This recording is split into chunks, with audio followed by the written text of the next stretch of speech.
Les vols vers le sud à partir du Canada sont sur le point de se faire plus rares. Air Canada, WestJet, Sunwing et Air Transat ont accepté de suspendre leur liaison avec le Mexique et les Caraïbes à compter de dimanche, et ce, jusqu'au 30 avril.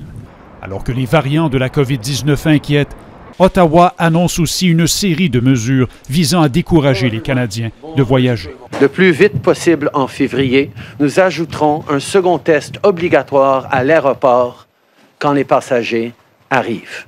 Non seulement les passagers devront subir ce test de dépistage à leurs frais, ils devront aussi aller attendre le résultat dans un hôtel désigné.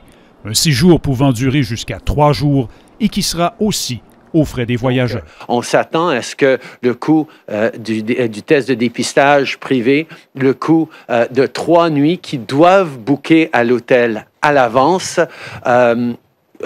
tourne autour du 2000 $. Les voyageurs dont le test s'avérera négatif devront terminer leur quarantaine à domicile.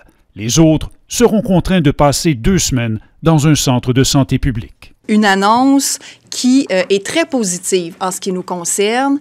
Si Québec salue l'annonce du fédéral, certaines questions demeurent sans réponse. Par exemple, Ottawa n'a pas précisé exactement à partir de quand les tests et les séjours à l'hôtel seront imposés, ni quels sont ces centres de santé publique où les voyageurs positifs devront passer leur quarantaine.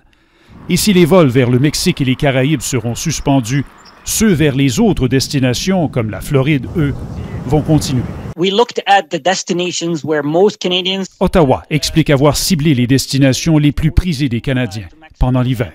En plus du test à l'aéroport, les voyageurs devront en subir un second 10 jours après leur arrivée au Canada. Le fédéral promet également d'accroître la surveillance des quarantaines, notamment par le biais de visites plus nombreuses. Raymond Filion, TVA Nouvelle Ottawa.